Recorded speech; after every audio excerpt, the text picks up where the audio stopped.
Buenas tardes con todos. Mi nombre es José Gabriel Aguirre Gómez. Soy estudiante de la Universidad Nacional de Piura, actualmente cursando el quinto ciclo de la Facultad de Medicina Humana. Y también soy parte de la Sociedad Científica de Estudiantes de Medicina de la Universidad Nacional de Piura, SOCIEMUN. El día de hoy vengo a dar el tema Anatomía del vaso y páncreas. Espero que sea de su agrado y procedo a iniciar. Entonces vamos a empezar hablando del vaso. El vaso es un órgano primordialmente vascular, el cual se encuentra implicado en bastantes sistemas, por ejemplo, el sistema hematopoyético, sistema fagocítico y el sistema linfático. Y posee una gran importancia en lo que es el sistema de drenaje venoso portal, ya que, por ejemplo, va a estar conectado por medio de la vena esplénica hacia la vena porta, ¿no? Cuando se forma, en este caso, y vamos a explicarlo más adelante, va a estar conectado al drenaje venoso del hígado, ¿no? Vamos a hablar poco a poco de todos estos temas principales acerca del vaso, empezando con su desarrollo. El desarrollo del vaso es a partir de la quinta semana de gestación, por medio de una diferenciación mesenquimatosa del mesogastrio dorsal entre el estómago y el páncreas. En este caso, bueno, va a ser un engrosamiento en el epitelio celómico y va a ser un desarrollo dependiente de canales vasculares y células reticulares. Primordialmente vamos a ver en la figura cómo se encuentra alineado tanto el vaso como el estómago y el hígado, ¿no? Al ir creciendo, esto va a ir rotando. Por ejemplo, el vaso va a tomar una rotación, el estómago va a ir en sentido del mismo sentido del vaso, y el páncreas se va a situar entre la aorta y el vaso, ¿no? En este caso podemos ver la figura donde se va a ubicar el desarrollo del vaso. Hablando de algunas generalidades, vamos a encontrar que la forma del vaso primordialmente es de cuña, en un 44%, pero también se puede encontrar como forma de tetraedro en un 42% o triangular en un 14%. Su color es de más o menos un rojo, ¿no? Rojo oscuro o marrón. Bueno, en cuanto a la forma, también algunos lo comparan con, tiene una forma convexa en la parte lateral y una forma cóncava en la parte medial, donde se encuentra su cara visceral. En cuanto a sus dimensiones, presenta de 11 a 13 centímetros de longitud, 6 a 8 centímetros de ancho o 3 a 4 centímetros de espesor. Para eso también hay una memotecnia llamada los números impares de Harris. En este caso vamos a contar el 1, 3, 5, 7, 9 y 11, en el cual vamos a ver que sus dimensiones va a ser 1 por 3 por 5 pulgadas.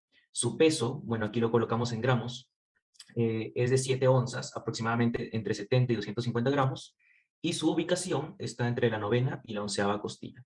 En esta parte la podemos ver, ¿no? Entre la novena, costilla 9, y la costilla número 11. Se ubica primordialmente en el hipocondrio izquierdo o en el cuadrante superior izquierdo también. Podemos encontrarlos en algunas literaturas. Y es un órgano sumamente friable, o sea, cede bastante a golpes, ¿no? Por ejemplo, un golpe bien dado, en este caso, en el caso de los boxeadores, ¿no? Puede generar una lesión que lleva inclusive a una esplenectomía, ¿no? A una operación que en este caso requiera la extirpación del vaso. Ahora, en cuanto a su configuración, tenemos que presenta dos caras, una cara diafragmática y una cara visceral. Presenta dos bordes, un borde superior y un borde inferior, y dos extremidades, ¿no? Una extremidad anterior y una extremidad posterior. Un extremo, ¿no? Extremo anterior y un extremo posterior. Que vamos a ir viendo más adelante. Pero que para darnos una idea, ¿no? Su cara diafragmática, en este caso, va a ser la que se va a relacionar más con la parte de las costillas y con la parte de los pulmones, del pulmón, en este caso, el pulmón izquierdo. Y su cara visceral va a estar más relacionada con el ilio, donde nacen y de donde parten y a donde llegan los vasos esplénicos. Bueno, para mencionar algunas de las funciones del vaso, porque no solamente el vaso, si bien es cierto, se estudia en lo que es la anatomía del aparato digestivo, no tiene que ver con funciones netamente digestivas, sino tiene que ver con funciones de producción y de almacenamiento de células. Por ejemplo, durante la vida fetal, los elementos de la sangre se sintetizan o fabrican en el vaso. También se almacenan macrófagos, por ejemplo, ¿no? En este caso, también sirve como producción de linfocitos y anticuerpos para la defensa frente a organismos patógenos. Y también tiene una función importante de detectar los glóbulos rojos anormales y envejecidos para retirarlos de la circulación. Por mencionar algunas patologías, como por ejemplo la policitemia vera, donde el vaso va a estimular una sobredetección de estos glóbulos rojos anormales, ya que en la policitemia vera, por ejemplo, podemos encontrar una gran producción de estos glóbulos rojos y habrán bastantes glóbulos rojos anormales, entonces este vaso se va a congestionar, lo que va a ocasionar una esplenomegalia. En cuanto a su constitución anatómica, vamos a ver brevemente que el vaso va a contener tanto una pulpa blanca como una pulpa roja. En este caso podemos ver aquí la pulpa roja, la cual vamos a encontrar algunas lagunas vasculares amplias, y la pulpa blanca, donde vamos a encontrar folículos linfáticos esplénicos. Además vamos a encontrar algunos vasos esplénicos que se van a ir dividiendo a lo largo de todo el vaso. También recordar que en la constitución anatómica microscópica también del vaso, vamos a encontrar su cápsula que posee ciertas proyecciones hacia la parte central que se les conoce como trabéculas, ¿no? Y bueno, es un tejido de aspecto esponjoso, en este caso.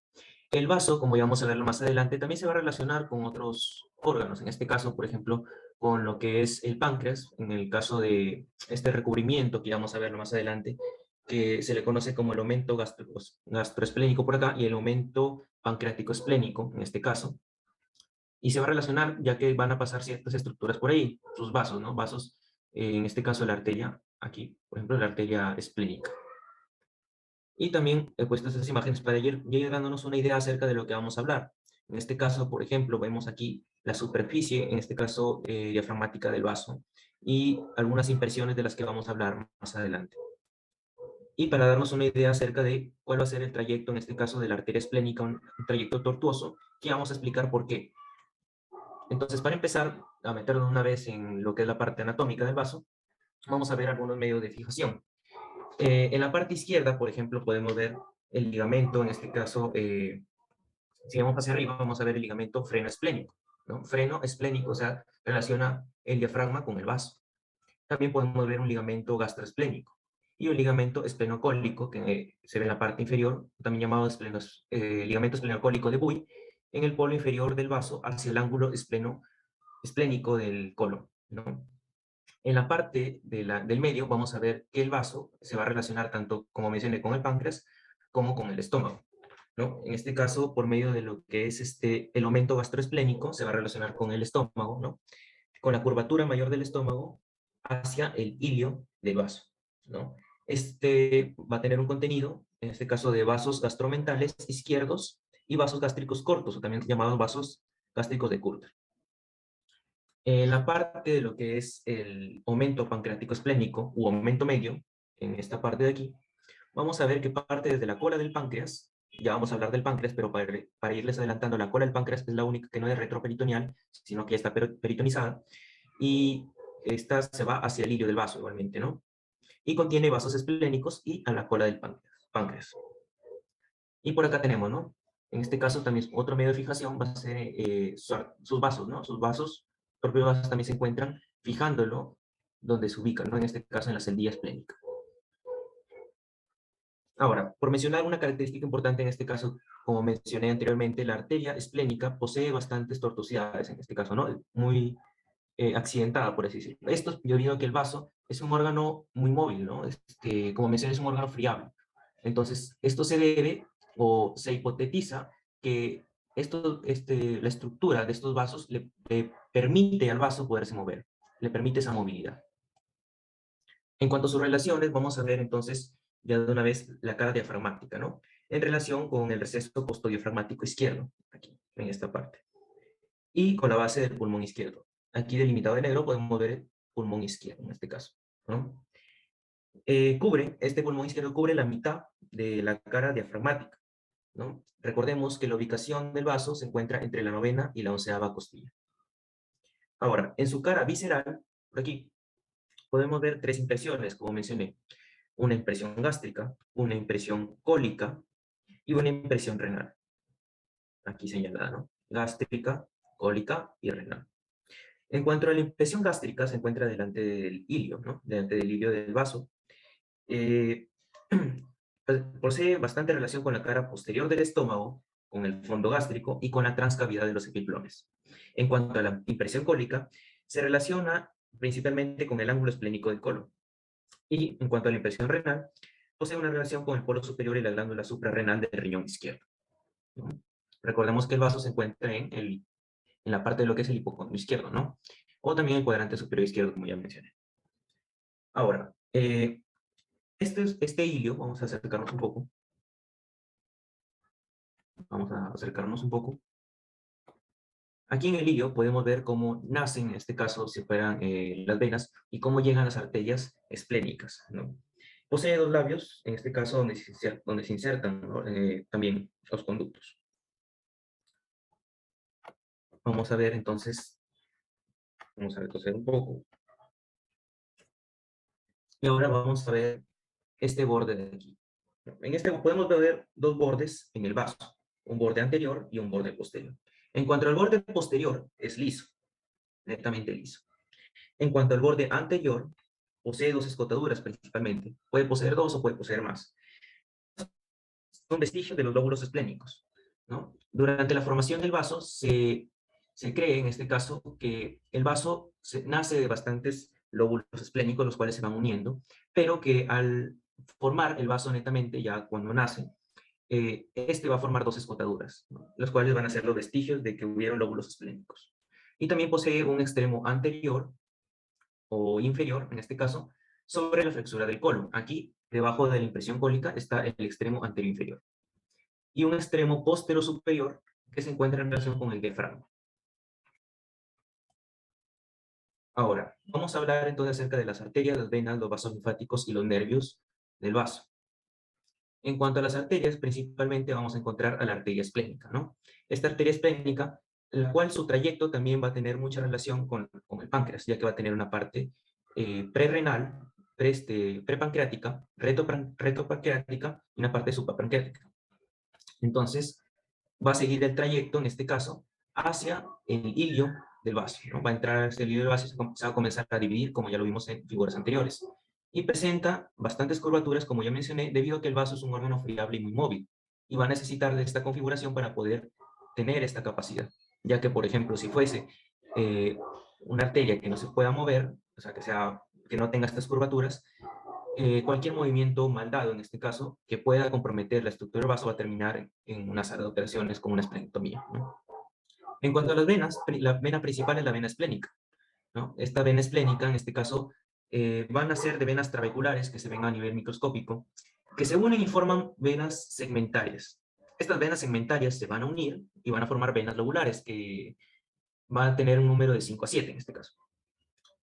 Para mencionar, las venas lobulares también se van a unir y van a formar venas polares. Entre las venas polar más importantes vamos a encontrar la vena polar inferior, la cual recibe a la vena gastroomental izquierda.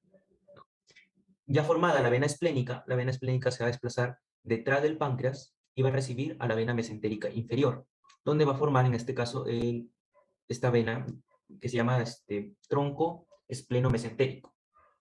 Este tronco espleno-mesentérico va a unirse con la vena mesentérica superior y van a formar lo que es la vena porta hepática, ¿no? Entonces, si les preguntan cómo se forma la vena porta hepática, ustedes van a decir, se forma del tronco espleno-mesentérico, que se ha formado de la vena esplénica junto con la vena mesentérica inferior, y luego se va a unir la vena mesentérica superior y van a formar aquí la vena porta hepática. En cuanto a los vasos linfáticos se dividen en superficiales y profundos. Unos y otros drenan en los nódulos linfáticos esplénicos. Y en cuanto a su inervación, va a tener tanto inervación simpática a cargo del plexo celíaco y va a tener principalmente función vasomotora, la cual va a predominar. Va a tener también inervación parasimpática a cargo del nervio vago y además va a tener fibras sensitivas, ¿no? Ahora vamos a hablar acerca del páncreas. El páncreas es una glándula mixta, ¿no? Que va a tener tanto componente endocrino como exócrino. Es un órgano profundo prevertebral, el cual se encuentra a nivel de L1 y L2 y se encuentra rodeado por las 4 porciones del duodeno. Bueno, en este caso vamos a ver sus partes, ¿no? Va a tener una cabeza, un cuello, un cuerpo y una cola. Si nosotros trazamos una línea media, vamos a tener que 2/3 del páncreas se encuentran a la izquierda y que 1/3 del páncreas se encuentra a la derecha. Esto es muy importante para tener una idea acerca de las relaciones que vamos a ver más adelante. En cuanto a su tamaño, mide de 15 a 20 centímetros y se va alargando de izquierda. Y posee un peso de 75 a 120 gramos. Como ya mencioné, el páncreas, al ser una glándula mixta, posee tanto componente endocrino como exócrino. En cuanto a su componente endocrino, se va a encargar de secretar cierta cantidad de hormonas, como lo es la insulina, el glucagón o la somatostatina. Y en cuanto al páncreas exócrino, se va a encargar primeramente de enzimas, como es el caso de enzimas para la digestión de alimentos. Ahora, como mencioné, es una glándula mixta retroperitoneal, a excepción de la cola. la cual va a tener movilidad y va a ser, se va a encontrar en lo que es el aumento pancreático esplénico, como ya mencioné, y no va a ser retroperitoneal nuevamente. Como ya mencioné, se encuentra cargada de derecha a izquierda y se encuentra aplastada en sentido antero-posterior, ¿no? Ahora, vamos a ver cómo se va a configurar este páncreas. En este caso vamos a ver una cabeza, un cuello, un cuerpo y una cola, las cuales van a estar divididos de forma arbitraria. Ahora, en cuanto a la cabeza, se encuentra rodeado por las 4 porciones del duodeno y va a poseer una parte llamada proceso unciforme, aquí en la parte inferior, la cual va a formar una pinza vascular. Aquí se encuentran los vasos mesentéricos superiores y la cabeza, más precisamente el proceso unciforme con el cuello, van a formar una pinza vascular a nivel de estos vasos. Ahora, en cuanto al cuerpo del páncreas, si nos vamos más hacia la izquierda, presenta 3 caras, una cara anterior, una cara inferior y una cara posterior, la cual va a ser muy importante cuando hablemos de relación del páncreas. La cola es la extremidad izquierda del páncreas, la cual en este caso no se encuentra, no es retroperitoneal, como ya mencioné. Y por mencionar en este caso el cuello o istmo del páncreas, también llamado por algunas literaturas, es una porción algo estrecha que une tanto la cabeza como el cuerpo, ¿no? Y va a poseer 3 tubérculos muy importantes, el tubérculo anterior, el tubérculo posterior y el tubérculo omental. El más importante va a ser el tubérculo mental, el cual se inserta, donde se inserta el epíplon menor. Esa va a ser la característica más importante. Vamos a ver algunos medios de fijación del páncreas. 3 primordialmente: los conductos pancreáticos, el peritoneo parietal posterior y los vasos sanguíneos. Hablando de los conductos pancreáticos, ya sabemos o tenemos una idea más o menos que el páncreas posee 2 conductos principales, ¿no? En este caso, el conducto pancreático principal o conducto de Wilson y el conducto pancreático accesorio o conducto de Santorini, que van a desembocar en 2 partes diferentes, ¿no? Y que va a tener bastante relación con el conducto colédoco, ya que en la mayoría de casos el conducto colédoco junto con el conducto de Wilson van a desembocar en una sola papila, ¿no? La papila duodenal mayor. Mientras que el conducto accesorio de Santorini va a desembocar en la papila duodenal menor, ¿no? Ya hablaremos de eso un poco más adelante. En cuanto a los vasos sanguíneos, como mencionamos en la parte del vaso, la arteria esplénica recorre, ¿no?, por detrás del páncreas en cierta parte, recorre por encima del páncreas y por delante del páncreas ya en la parte terminal. A lo largo de todo ese trayecto va a dar ciertas ramas, como por ejemplo, vamos a hablar más adelante acerca de la arteria pancreática dorsal y la arteria pancreática mayor, las cuales van a fijar también al páncreas y le van a servir como medio de fijación, ¿no? Bueno, redundantemente hablando, a ver, redundancia. Y también tenemos ciertos vasos que nacen de la arteria mesentérica superior y netamente del tronco celíaco.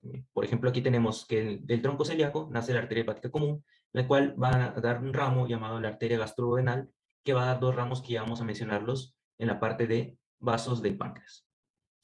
Y el peritoneo parietal posterior, que también es un medio de fijación muy importante para el páncreas, ¿no? Ahora, en cuanto a sus relaciones, vamos a tener que lo dividíamos tanto en páncreas derecho, donde vamos a ver cabeza y cuello del páncreas, y el páncreas izquierdo, donde vamos a ver cuerpo y cola del páncreas. En cuanto hacia adelante, va a tener relación con el mesocolon transverso, la cual va a dividir al páncreas en una región supramesocólica y en una región inframesocólica. Con el estómago, va a estar relacionado principalmente con el esfínter pilórico, ¿no? Va a estar cerca del esfínter pilórico. Y con los vasos sanguíneos, como ya mencioné, principalmente vamos a hacer un acercamiento, como ya mencioné, el tronco celíaco se dividía en arteria hepática común, arteria gastroduodenal, la cual iba a dar 2 ramas, una anterior y una posterior, ¿no? Una arteria, en este caso, pancreático duodenal superior, superanterior, y una arteria pancreático duodenal superoposterior. Mientras que la arteria mesentérica superior va a dar otros 2 ramos, también uno anterior y uno posterior. Sería una arteria pancreático-duodenal antero-inferior y una arteria pancreático-duodenal antero-posterior. No, posterior-inferior, ¿no? Las cuales se van a anastomosar a lo largo de lo que es alrededor de la cabeza y cuello del páncreas y lo van a irrigar principalmente. Entonces, esas serían las relaciones del páncreas derecho hacia adelante. Y hacia atrás va a poseer una confluencia venosa, ¿no? Junto con lo que es este tronco de la vena porta, como ya mencioné, cuando se formaba el tronco espleno-mesentérico y luego se unía con la vena mesentérica superior para formar la vena porta, ¿no? A lo largo de este trayecto también de la vena esplénica, también iba a ir recogiendo afluentes que iban a seguir el mismo trayecto de las ramas arteriosas de la arteria esplénica. También va a estar relacionada con las arterias, como lo vimos en imágenes anteriores, principalmente con ramas de la arteria esplénica que lo ayudaban a su fijación, entre las cuales vamos a mencionar a las dos más importantes, como la arteria pancreática mayor y la arteria pancreática dorsal o magna de Haller, ¿no? También conocida. Y por último, con la fascia retroduodeno-pancreática, o también llamada fascia retroduodeno-pancreática de Trex, que se encuentra en esta parte de aquí, en esta parte inferior. En cuanto a las relaciones con el páncreas izquierdo, vamos a mencionar tanto su relación con el riñón y con la glándula suprarrenal izquierda, ¿no? Y a su relación con las venas, con la vena esplénica, ¿no? Como ya mencionamos, la vena esplénica y la arteria esplénica siguen un mismo trayecto, ¿no? Y a lo largo de ese trayecto se va relacionando tanto con el cuello como con el cuerpo y la cola del páncreas. Y también vamos a ver una relación junto con la transcavidad de los epiplones. En cuanto a los conductos, ya dimos una introducción acerca de los dos conductos que tiene el páncreas, ¿no? El conducto pancreático principal y el conducto pancreático accesorio. El conducto pancreático principal, o también llamado conducto pancreático de Wilson, va a tener una desembocadura común con el conducto colédoco, donde se van a unir en la ampolla hepatopancreática, las cuales van a desembocar en la papila duodenal mayor, la cual también va a ser conocida en este caso como ampolla de Vater, que va a ser diferente en sí, pero también se le conoce como esfínter de Otto. Y en cuanto al conducto accesorio, conducto pancreático de Santorini, va a desembocar en un sitio diferente, también conocido como una papila duodenal menor. Ahora, ¿por qué posee dos conductos el páncreas? Durante la formación existe tanto lo que es una parte dorsal como una parte ventral del páncreas. La parte ventral del páncreas se va a encontrar adherida a lo que es el conducto biliar y la parte dorsal se va a encontrar, en este caso, sin ninguna adherencia. Durante la formación va a haber una rotación en sentido horario, la cual va a dar como resultado, obviamente, la formación de esta configuración, tanto dos conductos como un conducto biliar, ¿no? Como es el caso del conducto colédoco.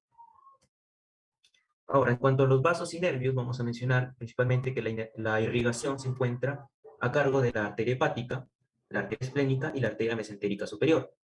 Como ya mencioné anteriormente, la arteria, a nivel de la arteria hepática es principalmente a nivel de la cabeza del páncreas, ya que la arteria hepática se iba a dividir en una arteria gastrodenal, la cual iba a dar dos ramas, una rama anterior y una rama posterior que se iban a anatomosar, con los ramos que iba a dar la arteria mesentérica superior, también dos ramos, uno anterior y uno posterior.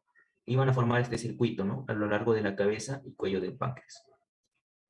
También la arteria esplénica, sus ramos importantes, ¿no? Que van a lo largo de todo el páncreas, ¿no? Todo su recorrido va relacionado con el páncreas, tanto con la cola como el cuerpo, como el cuello del páncreas. Ya mencionamos las dos arterias más importantes, ¿no? La arteria pancreática mayor y la arteria pancreática dorsal o magna de Haller. Y vamos a mencionar también las venas, ¿no? En cuanto a las venas, mencionar que siguen el mismo recorrido de las arterias, no hay que complicarse mucho en esta parte, que, por ejemplo, ramas de la arteria vena esplénica como la vena pancreática también magna, que sigue el mismo recorrido de la arteria pancreática magna o arteria pancreática de Haller. Y en cuanto a la inervación, va a poseer tanto una parte simpática como una parte parasimpática, también como en el vaso, ¿no? En este caso, tenemos, por ejemplo, que la inervación parasimpática se encuentra a cargo del nervio vago. Y en cuanto a la inervación simpática, se encuentra a cargo del nervio explánico. Y bien, esa ha sido la bibliografía que he utilizado para la realización de estas diapositivas y de esta presentación. Espero haya sido de su agrado y sin antes mencionarles que para repasar el tema van a encontrar en la descripción de YouTube el Anki para su repaso y posterior reforzamiento. Muchas gracias.